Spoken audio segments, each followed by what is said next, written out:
The metal floor of the prison ship felt cold against Jake Morrison's back as he slowly opened his eyes. His head pounded like someone had hit him with a hammer. The last thing he remembered was the explosion at mining colony Delta 7 and the screaming of wounded soldiers as alien ships filled the sky. Now he was somewhere else entirely. The walls around him were made of dark metal that seemed to glow with a strange purple light. The air smelled wrong, like burnt plastic mixed with something sweet that made his stomach turn. Other prisoners sat around him in the large holding cell, but none of them looked human. Jake pushed himself up to a sitting position and looked around. A tall blue creature with 6 arms sat in one corner, its large black eyes staring at nothing. Near the far wall, a furry being about the size of a child rocked back and forth, making soft clicking sounds. There were others too, all different shapes and sizes, all looking defeated. The sound of heavy footsteps echoed through the corridor outside their cell. Jake watched as several guards approached. They were huge, at least 8 feet tall, with scaly green skin and 4 powerful arms. Their faces looked like a mix between a lizard and a shark, with rows of sharp teeth visible when they opened their mouths. Each guard carried a weapon that looked like a cross between a rifle and a lightning rod. The cell door slid open with a loud hiss. The largest guard stepped inside and pointed directly at Jake. "You, come with us," the creature said in perfect English, though its voice sounded like gravel being crushed. Jake stood up slowly, keeping his hands visible. He had been a soldier long enough to know when to fight and when to wait. Right now, waiting seemed like the smart choice. They walked through long hallways filled with more purple light. The ship was massive, bigger than any human vessel Jake had ever seen. Through small windows, he could see stars moving past, which meant they were traveling at incredible speed. The guards led him into a large room that looked like a command center. Computer screens covered the walls, showing star maps and what looked like battle plans. In the center of the room stood the biggest alien Jake had ever seen. This one was clearly in charge. It wore a uniform covered in medals and symbols. Its scales were darker than the others, almost black, and scars covered its face and arms. When it turned to look at Jake, its yellow eyes seemed to glow with intelligence and cruelty. "I am General Zektar of the Krillian Empire," the creature said, walking slowly around Jake like a predator circling its prey. "You are now my prisoner. Your pathetic little colony has been destroyed. Your people are dead or captured." Jake said nothing. He had been trained for this. Name, rank, and service number. That was all he would give them. General Zektar stopped in front of Jake and leaned down, bringing his massive head close to the human's face. His breath smelled like rotting meat. "You will tell me about your military bases. You will give me access codes. You will tell me how many ships your people have and where they are located." Sergeant Jake Morrison, Colonial Defense Force, service number 2847 Delta 9. Jake said calmly. The general's eyes narrowed. "That is all you have to say." Sergeant Jake Morrison, Colonial Defense Force, service number 2847 Delta 9. One of the guards stepped forward and spoke to the general in their own language. It sounded like a mix of hissing and growling. Jake could not understand the words, but the tone was clear. The guard thought Jake was stupid. General Zektar laughed, a sound like rocks falling down a mountain. "My officer thinks you are too simple to understand what is happening to you. Perhaps he is right. Your species looks weak, small, fragile." The general walked over to a computer screen and pulled up what looked like a star map.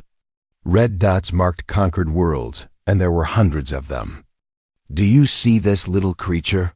Each red mark represents a world we have conquered. Each one had defenders who thought they could resist the Krillian Empire. They were all wrong." Jake looked at the map but said nothing. Inside, he was studying everything he could see. The layout of the room, the number of guards, the positions of the weapons. the way the aliens moved and acted. His military training had taught him to always be gathering information, even when he appeared to be doing nothing. Your world will be next, General Zektar continued.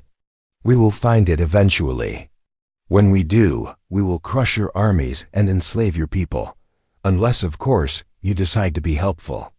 Sergeant Jake Morrison, Colonial Defense Force, Service Number 2847 Delta 9. The general made a gesture with one of his 4 hands.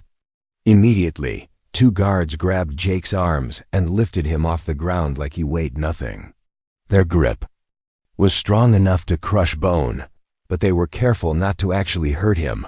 They wanted him alive and able to talk. Put him back with the others, General Zektar said with disgust.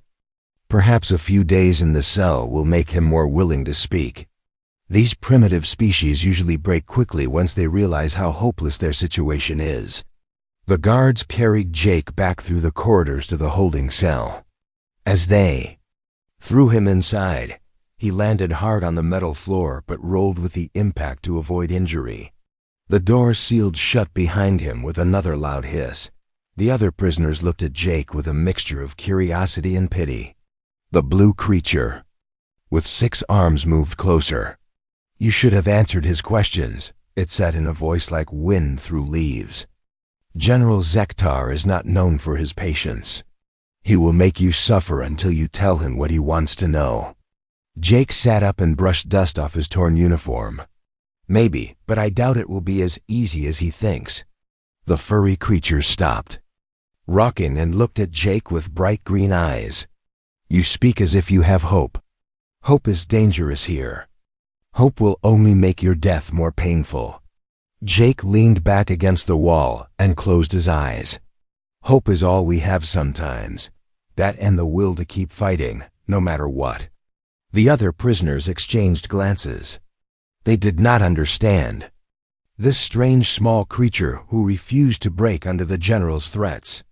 To them, Jake looked like just another victim waiting to be crushed by the Krillian war machine. But Jake Morrison was thinking, planning, studying. The aliens had made their first mistake by underestimating him. It would not be their last. 3 days passed on the prison ship, and Jake Morrison had learned more about his captors than they realized. He watched everything with the trained eye of a soldier. The guards changed shifts every 8 hours. The tall one with the scar across his face always checked the cell door twice. The younger guard with the missing tooth liked to show off his strength by hitting the walls with his weapon. Jake also learned about his fellow prisoners. The blue creature was named Velanesh, and he came from a world where his people lived in crystal cities.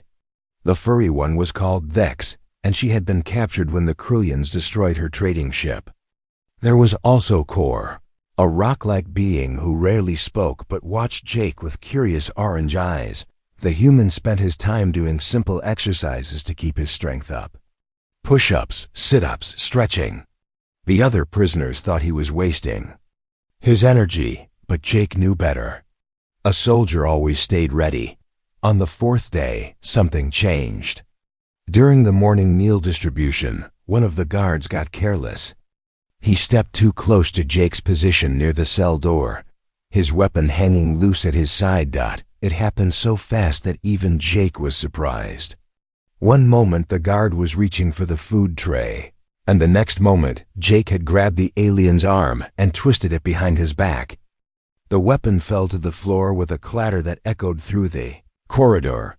The other guards immediately raised their weapons, but Jake had already released the first guard and stepped back with his hands up. The guard he had grabbed rubbed his arm and stared at Jake with shock and anger. Just a reflex, Jake said calmly. You startled me. The guard picked up his weapon and pointed it at Jake's chest. His finger was on the trigger, and Jake could see the rage in his yellow eyes. For a moment, it looked like he might fire. Grix, stand down, commanded the guard with the scarred face. The general wants this one alive. The angry guard named. Grix lowered his weapon but continued to glare at Jake. They finished distributing the food and left. But Jake noticed they kept their distance from him after that. Velinash moved closer to Jake once the guards were gone. "How did you move so fast? Grix is 3 times your size and has reflexes like a striking serpent." Jake shrugged and took a bite of the tasteless gray paste they called food. Lucky, I guess. But it was not luck, and Jake knew it. He had used the alien's own strength and momentum against him, turning size into a disadvantage. It was a technique he had learned in close combat training, designed to work against larger opponents. That evening, General Zektar came to visit the cell block. Jake could hear his heavy footsteps long before he appeared. The general stopped in front of their cell and studied Jake through the energy barrier. "I hear you had an interesting encounter with one of my guards today," the general said. Jake looked up from where he sat against the wall. "He got too close. I reacted without thinking." General Zektar activated a small device, and a holographic screen appeared in the air between them. The screen showed security footage of the incident from multiple angles. Jake watched himself disarm the guard in one smooth motion that lasted less than 2 seconds.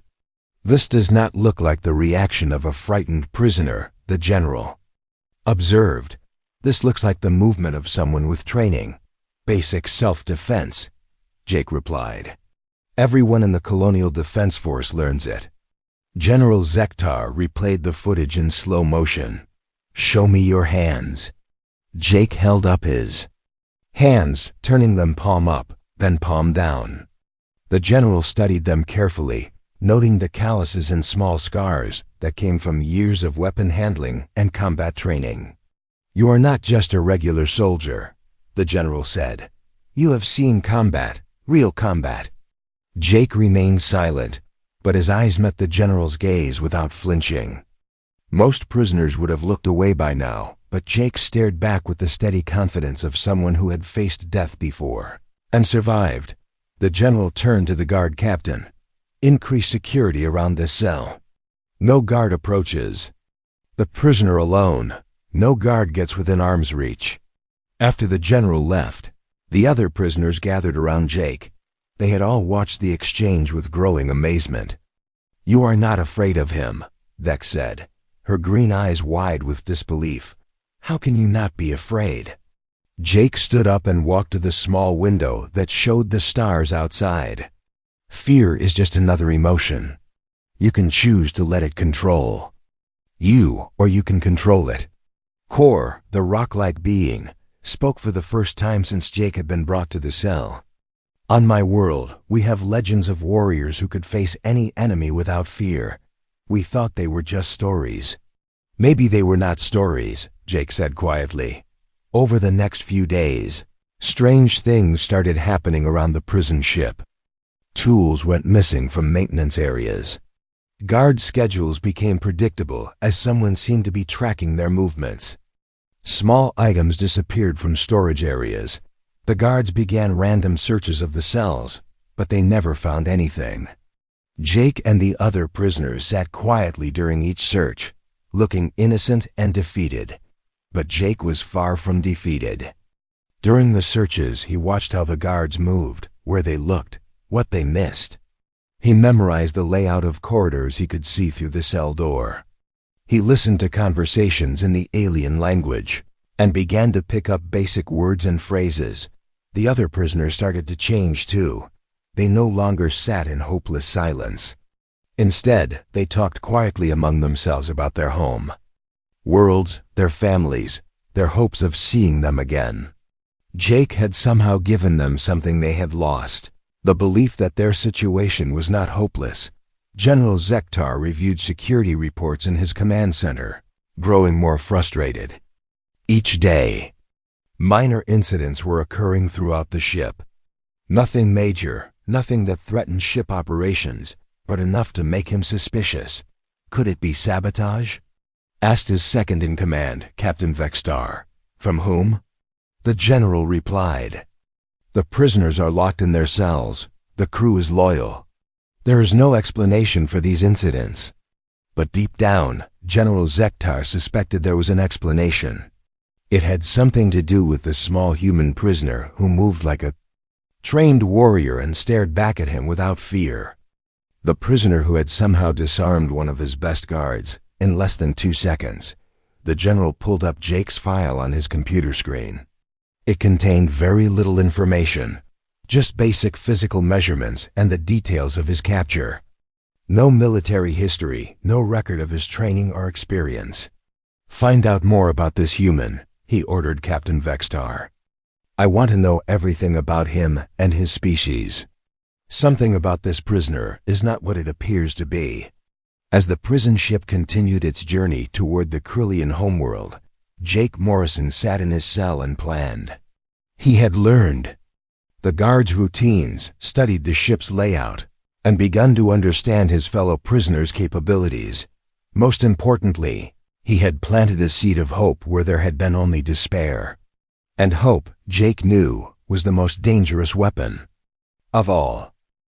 Jake Morrison had been studying the ceiling of his cell for 6 days when he noticed something the guards had missed.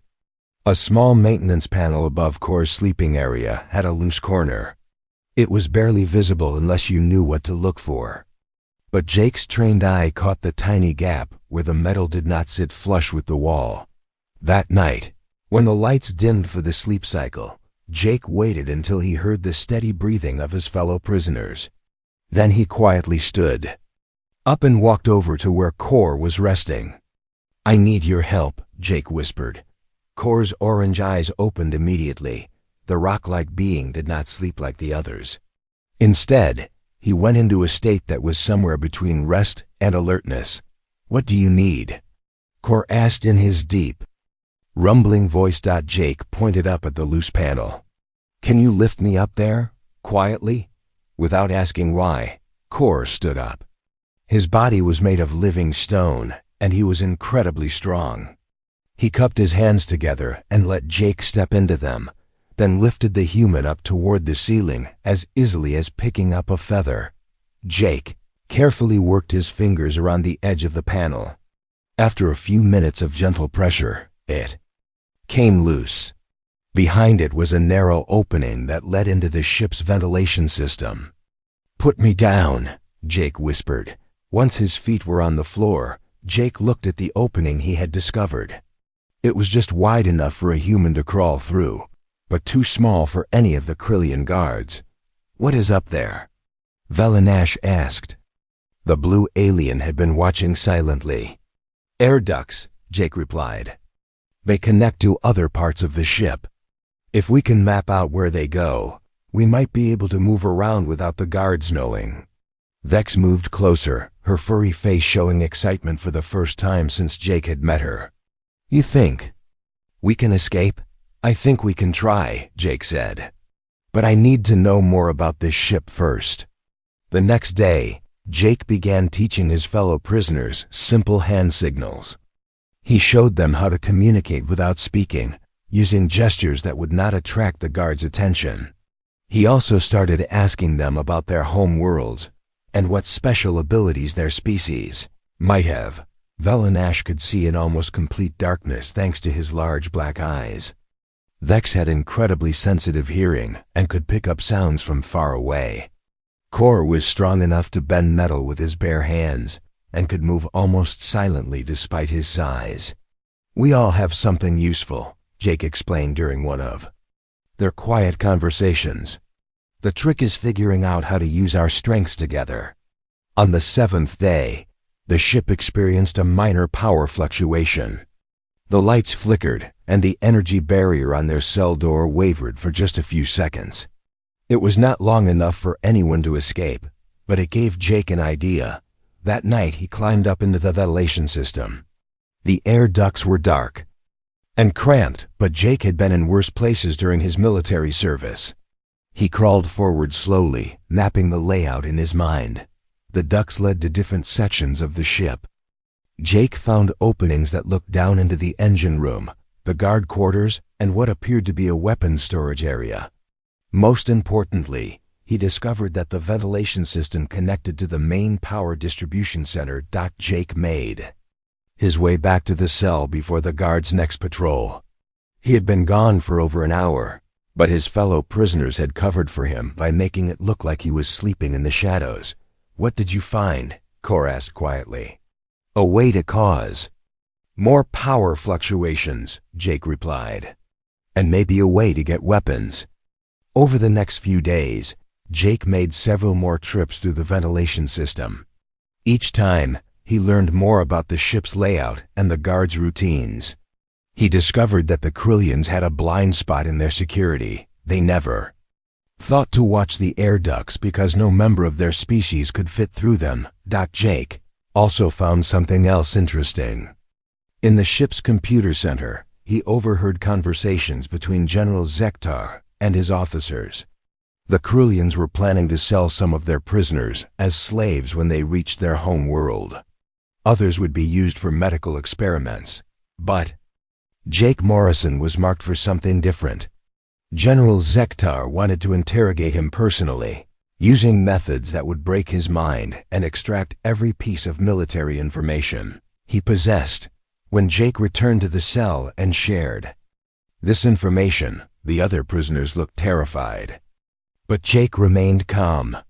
"That just means we need to escape before we reach their home world," he said simply. "How?" Vex asked. "Even if we could get out of this cell, there are hundreds of guards on this ship."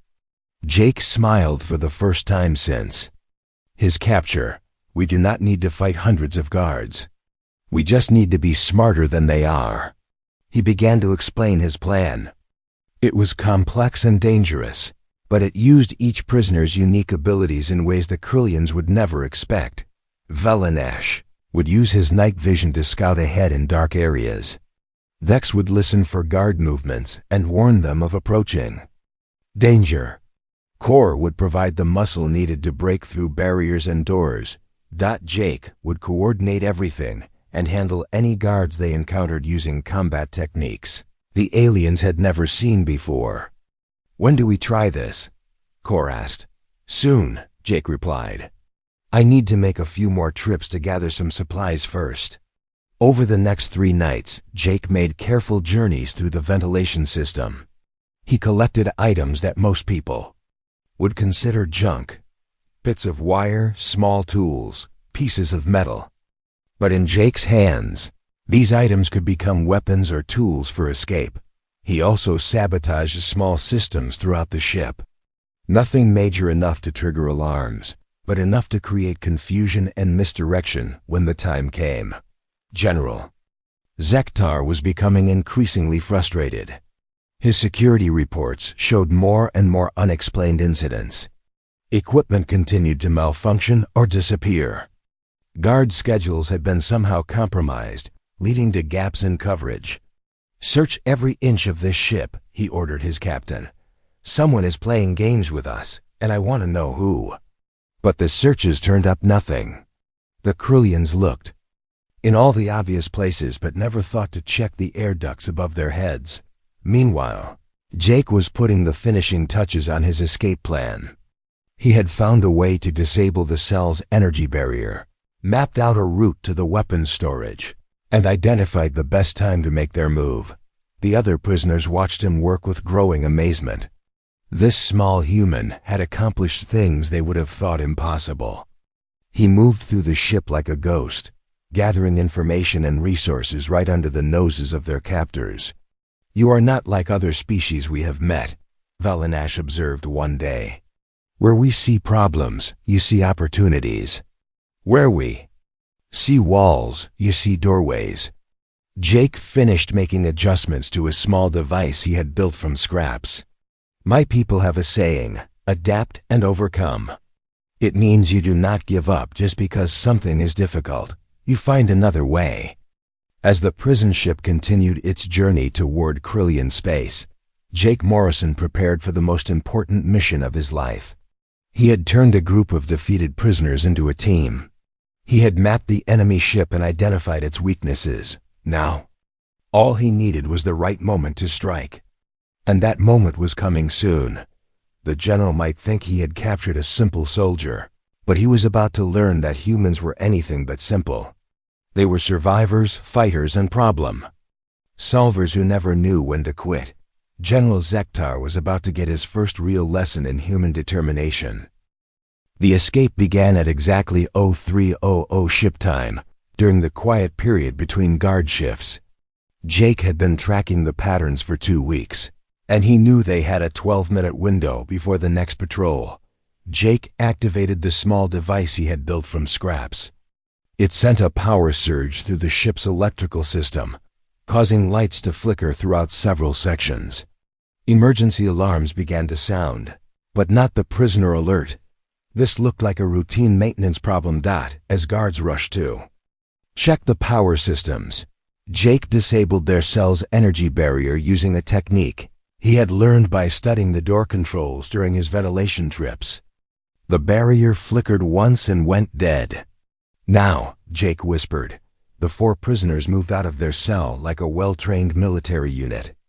Velanash led the way, his night vision allowing him to see clearly in the dimmed corridor lights. Vex listened for approaching footsteps or voices. Kor stayed ready to handle any locked doors or barriers they might encounter. Jake moved behind them, carrying the improvised weapons he had constructed. Simple but effective tools made from pieces of the ship itself. They reached the weapons storage area without encountering any guards. The door was secured with an electronic lock, but Jake had studied its design during his scouting trips. He attached another of his homemade devices to the control panel, and after 30 seconds, the door slid open. Inside were rows of Krillian weapons and armor. Jake quickly distributed rifles to his companions and showed them the basic controls. The weapons were designed for creatures with 4 arms, but they could be adapted for other species. "Remember the plan," Jake said quietly. "We take the command center, but we do not kill unless we have to. Dead guards will only make them angry." They moved through the ship's corridors with precision that surprised even Jake. The other prisoners had learned quickly, and they worked together like they had been a team for years instead of days. When they encountered their first patrol, Jake's training took over. 2 guards rounded a corner and found themselves facing 4 armed prisoners. Before they could raise their weapons or sound an alarm, Jake was moving. He struck the first guard with a combat technique that used the alien's own weight against him, sending the massive creature crashing into the wall. The second guard tried to bring his weapon up, but Jake was already inside his reach, hitting pressure points that dropped the alien to the ground, unconscious. The whole encounter lasted less than 10 seconds. Velanash stared at Jake with amazement.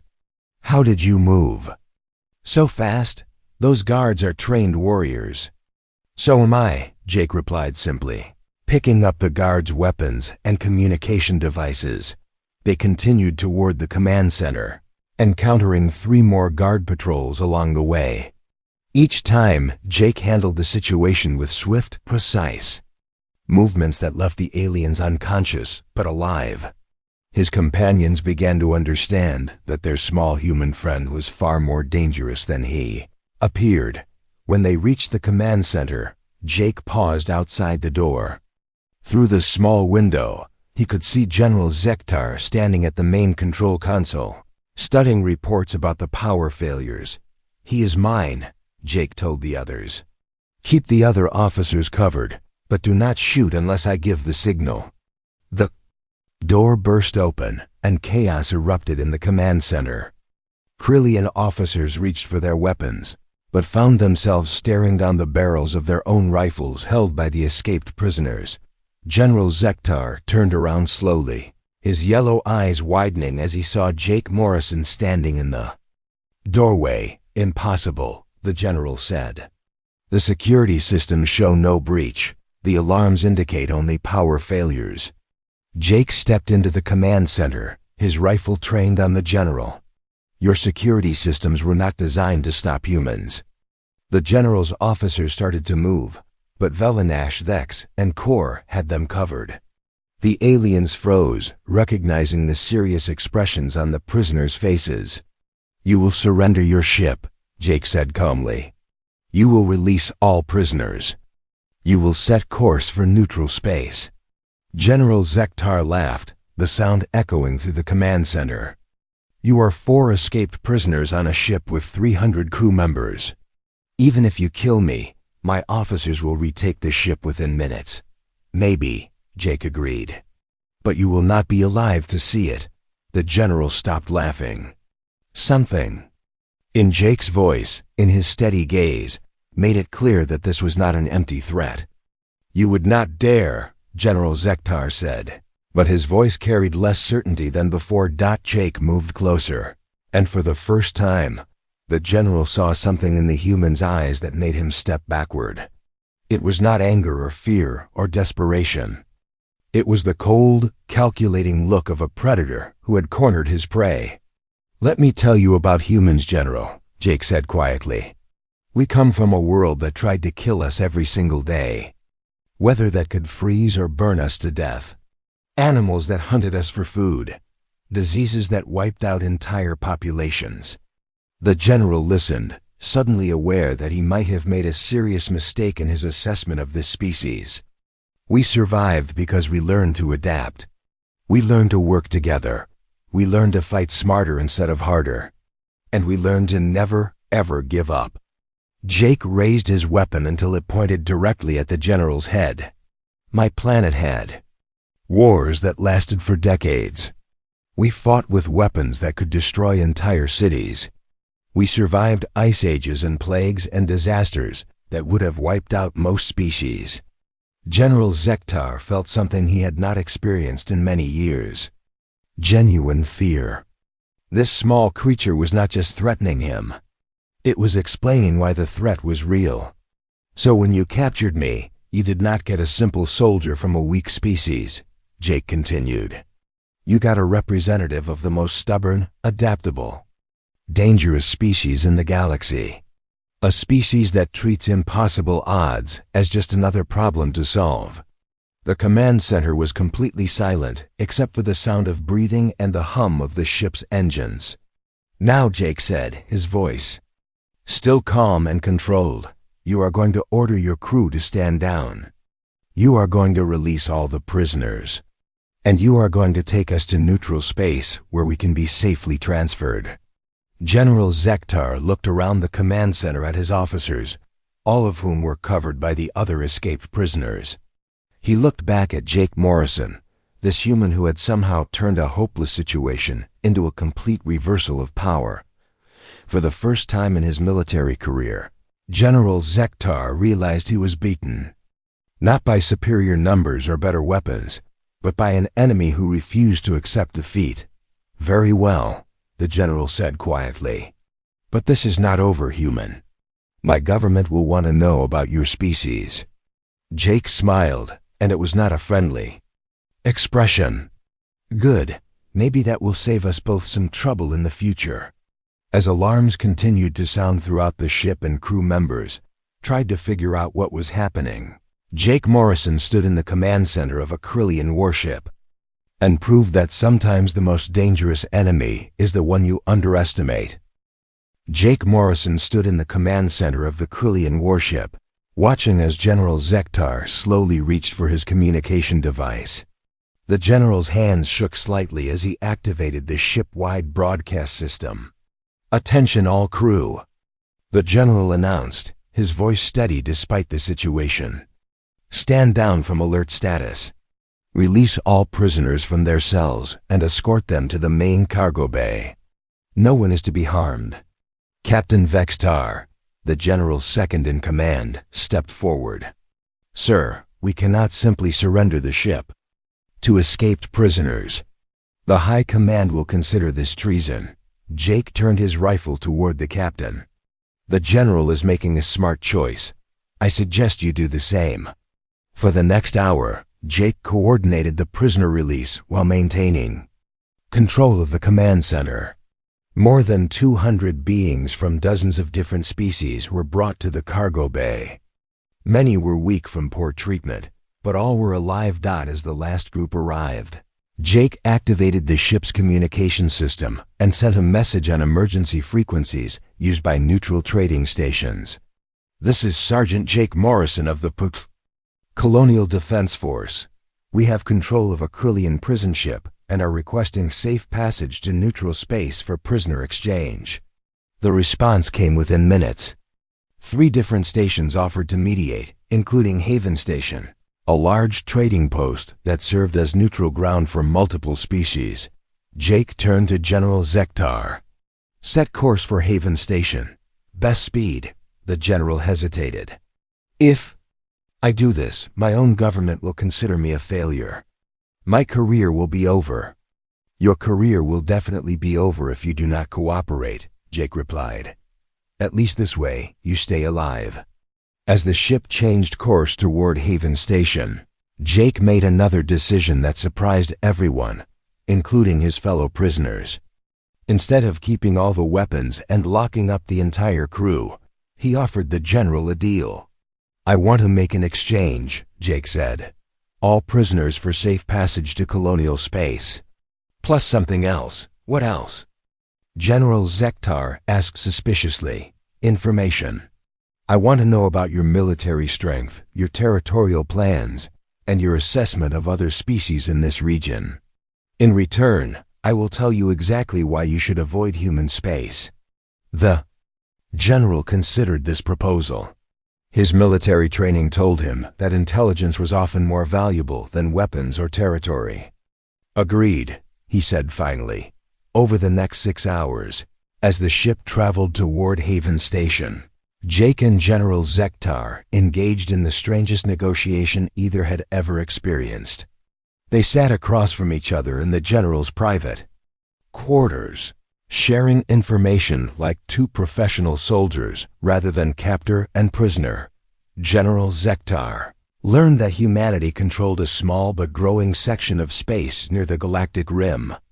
They had colonies on 17 worlds and a fleet of warships that, while smaller than Krillian vessels, were designed with innovative technologies. But more importantly, Jake explained human psychology and culture in ways that made the generals' scales turn pale. "We do not surrender," Jake said simply. "Ever. When you attack a human world, you do not just fight the military, you fight every human on that planet. Children learn to make weapons from farming tools. Elderly people become spies and saboteurs. Even our wounded continue fighting until they cannot move." Jake pulled out a small device he had taken from the ship's computer system. On its screen, he showed the general historical records he had accessed. "This is the Battle of Thermopylae. 300 humans held off an army of thousands for 3 days, knowing they would die. This is the Siege of Stalingrad. Humans fought for months in a frozen city, eating rats and fighting room by room. This is the Warsaw Uprising. Civilians, with makeshift weapons, fought trained soldiers for over 2 months. General Zektar studied the records with growing unease. These battles were fought with primitive weapons. Modern warfare is different. Modern weapons just make us more dangerous, Jake replied. We have something your species and most others do not understand. We call it spite. When someone tries to conquer us, we do not calculate odds or consider surrender. We get angry. And angry humans are the most dangerous creatures in the galaxy. The general's communication device chimed. Captain Vextar's voice came through clearly. Sir, we are approaching Haven Station. They are requesting confirmation of our peaceful intentions. Jake stood up. Time to complete our deal. At Haven Station, the prisoner exchange proceeded smoothly. Representatives from dozens of species came to collect their people, and each one listened with interest as Jake briefly explained what had happened aboard the Krillian ship, the Station. Commander, a wise old Centaurian named Elder Kresh, spoke privately with both Jake and General Zektar. This situation could lead to war, Elder Kresh warned. The Krillian Empire does not usually tolerate such embarrassment. That depends on how smart they are, Jake replied. The general and I have reached an understanding. His people stay out of human space, and we stay out of theirs. Everyone wins. General Zektar nodded reluctantly. The human speaks truth. His species is more dangerous than we initially assessed. A war between our peoples would be costly for both sides. 3 days later, Jake Morrison stood on the bridge of the colonial cruiser, Freedom, as it approached Earth. He had been debriefed by Colonial Command and had delivered his full report on Krillian military capabilities and intentions. Meanwhile, General Zektar stood before the Krillian High Command on the Imperial homeworld, delivering his own report. "The humans are not what they appear to be," he told the assembled military leaders. "They look weak and small, but they possess qualities that make them extremely dangerous opponents. I recommend we avoid their territory and seek expansion in other directions." High Commander Vexthil, the supreme military leader of the Krillian Empire, studied the battle recordings and prisoner testimonies that Zektar had provided. "You allowed yourself to be defeated by a single human soldier," Vexthil said coldly. "Yes, sir," General Zektar replied. "And if we had continued that confrontation, he would have killed me and taken my ship anyway." The human was not lucky or desperate. He was simply better prepared for the situation than we were. The High Commander dismissed Zektar and called for his intelligence officers. Within hours, new orders went out to all Krillian fleets. Avoid human space until further assessment could be completed. Back on Earth, Jake Morrison returned to his unit and resumed his duties as a sergeant in the Colonial Defense Force. His commanding officers had offered him promotion and commendations, but Jake preferred to remain with his soldiers. However, his report about the Krillian Empire and his recommendations for colonial defense had reached the highest levels of government. Funding for the fleet increased. New colonies were established with stronger defenses. And for the first time, humanity began to prepare for the possibility that they were not alone in a peaceful galaxy. In the years that followed, word spread throughout the galaxy about the human who had single-handedly captured a Krillian warship. Some species viewed humans with new respect. Others began to fear them. But all of them understood one important fact: humans were not the weak, primitive species they appeared to be. They were survivors from a harsh world who had turned their struggles into strengths. They were the kind of enemy you made peace with, not war. General Zektar had learned this lesson the hard way.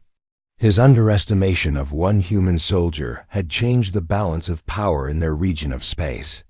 The Krillian Empire's age of easy conquest was over, and somewhere in the galaxy, other species began to take notice of the small blue world called Earth and the dangerous creatures who called it home.